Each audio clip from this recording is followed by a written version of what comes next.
Siya lang po ang ating makapangyarihang Ama, ang may hawak ng lahat ng sitwasyon sa ating buhay, na naway baguhin, na naway kaawaan naman tayo, na naway bigyan na naman tayo ng grasya upang ang ating bansa ay sakupin na naman ng kaliwanagan at katwiran, ng katapatan at ng mabuting pamahalaang magiging gabay natin, magiging ilaw na katulad ng sinabi ng ating Panginoong Diyos. Mga kababayan ko, huwag po tayong mawalan ng pag-asa. Kaya nandito po tayo sa prayer rally na ito. Tumayo po tayong lahat, mga kababayan. Kung pwede po lumuhod, yung mga nasa kanilang tahanan, pwede po tayong lumuhod. Itaas po natin ang ating dalawang kamay. Linisin po natin ang ating mga puso at dumalangin sa ating makapangyarihang Ama na naway ang grasya niya at ang pag-ibig niya ay muling manaig sa ating lupang sinilangan, ang ating mahal na bansang Pilipinas. Itaas po natin ang ating mga boses. Dumalangin po tayo sabay-sabay, mga kapatid, sa ating makapangyarihang Ama, sapagkat sinabi niya, "Ask and it shall be given. Seek and you shall find. Knock and it shall be opened unto you." Kumatok ka at ika'y bubuksan. Maghanap ka at ika'y makakatagpo. Humingi ka sa ating makapangyarihang Ama at ikaw ay bibigyan. Sinabi niya, sapagkat ang lahat ng humihingi, binibigyan. Ang naghahanap ay makakatagpo. At ang kumakatok, bubuksan para sa kanila. Kaya ngayon tayo ay humihingi sa ating Amang makapangyarihan ng kapayapaan, ng katwiran, at mabuting pamamahala sa ating bansa. Naghahanap tayo sa bansang ito ng katahimikan, ng kahusayan, at ng katwiran sa ating bansa, lalong-lalo na sa pamamahalang ito. At tayo po ay kumakatok sa kaharian ng Diyos sa mga sandaling ito, Amang makapangyarihan. Buksan po ninyo at ibigay niyo po ang biyayang aming hinihingi, sapagkat sinabi niyo po ang lahat ng humihingi ay inyong bibigyan. Lahat po ng kumakatok ay bubuksan at lahat ng naghahanap ay makatatagpo. Ngayon, ang panahong ito upang tayong lahat, ang buong Pilipinas, lalong-lalo na dito sa pangunguna natin sa Liwasang Bonifacio, ay magtaas ng ating kamay at gabayan tayo ng ating dakilang Ama. Alisin ang kadiliman dito.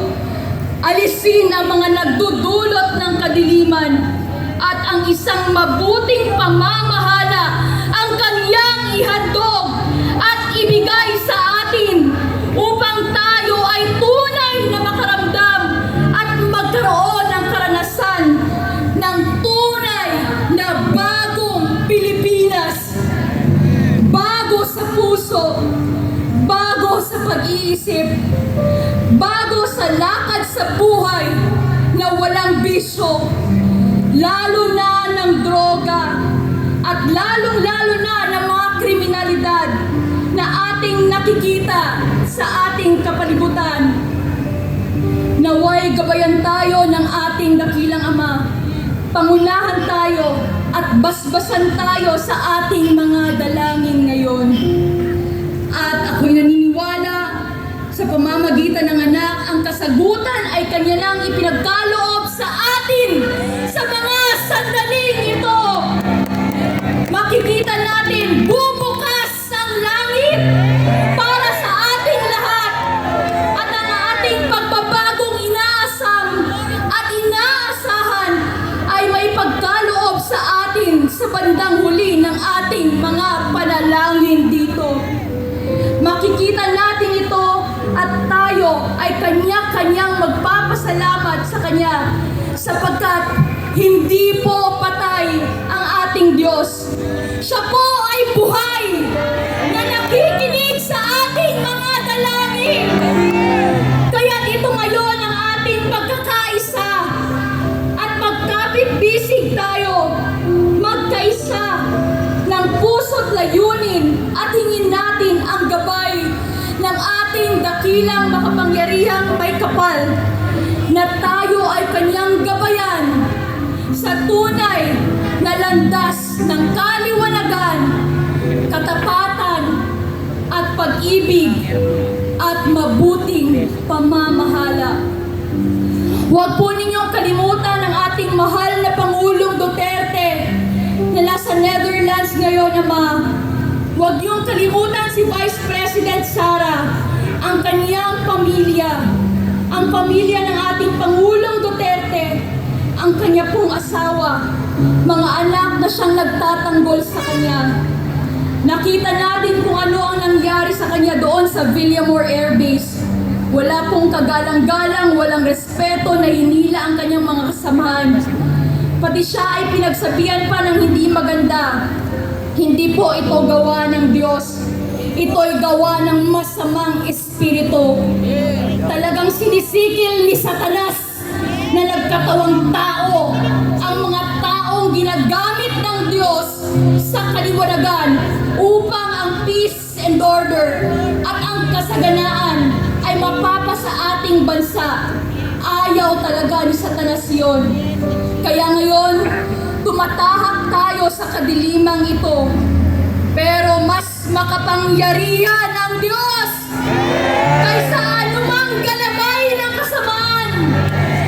Let us overcome evil with good by our united prayer. Na lahat tayo, anuman ang relihiyon ninyo, wala na pong diskriminasyon ngayon.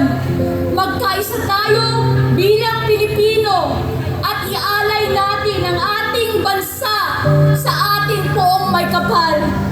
At alam kong ang kasagutan ay Kanyang ibibigay sa ating lahat sa pangalan ng ating dakilang Ama, ang ating Panginoong Hesukristo. Itong lahat ay magkakaroon ng kasagutan at tayong lahat ay magkakaroon ng liwanag, magkakaroon ng kasaganaan at magkakaroon ng kapayapaan at kasiyahan sa ating buhay na ang ating pong hinihingi ay Kanyang ibibigay. Maraming salamat po at pagpalain tayong lahat ng ating dakilang Ama. Amen and amen. Palakpakan po natin ang ating dakilang Ama. Muli, on behalf po of Pastor Apollo C. Kibuloy, mabuhay po ang Pilipinas, mabuhay po si Tatay Digong. Maraming salamat po. Sino po ang naniniwala na sinagot na ang ating mga dalangin ng Diyos Ama? Paniwalaan po natin mga kababayan ang ating mga dalangin. Sa mga sandaling ito, sino po ang nakakaalala sa tugtog tuwing papasok po si Tatay Digong pag tinatawag na siya? Ano ang titulo ng kantang yun? Ipaglalaban ko. Tayo ay pinaglaban din ni Tatay Digong. At ang may likha ng kantang yun ay makakasama natin ngayong gabi. Ang OPM legend, walang iba kundi si Freddy Aguilar.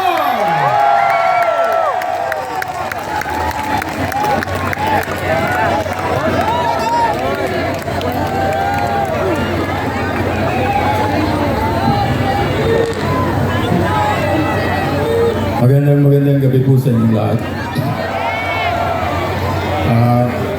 Kanina pa po ako doon ng mga alas 3 yata. Alauna ba yun? Anong oras? Alauna. Anong oras ba tayo doon?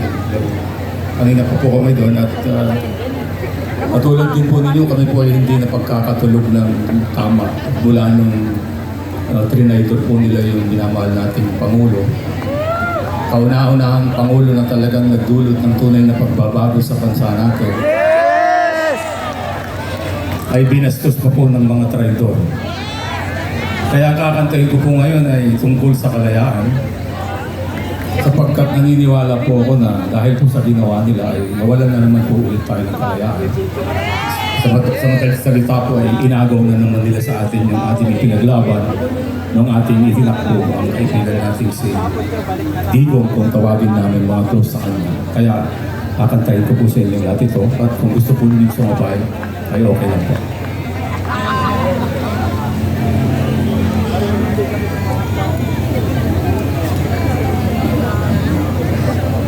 Ang bayan ko, Pilipinas, lupain ng hinto't bulaklak, pag-ibigan sa kanyang alat, nag-alay na ganda't dilag, at sa kanyang yumi at ganda, dayuhan ay nalila. Bayan ko, biniyag ka, nasadlak sa dusa. Ibon mang malayang lupa, kulungin mo at umiyak. Bayan ka, kayang sakdal dilag, ang di magnasang makaupas. Pilipinas ko minumula, hugad ng buhat at dalitan. Aking artika, makita kang sakdalaya. Ibon mang malayang kulungin mo at umiiyak. Bayan ka, kayang sandal nila, ang di magnasang makalpas. Pilipinas kong minumutya. Tol, wag kang makialam dito. Luha ng pag-ibig ko at dalita, kaya nga akapela eh. Akapela nga eh. Angin nakita, makita kang sakdal.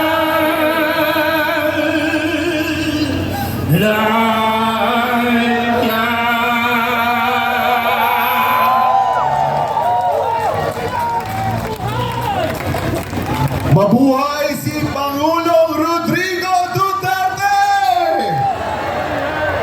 Sinong naniniwala na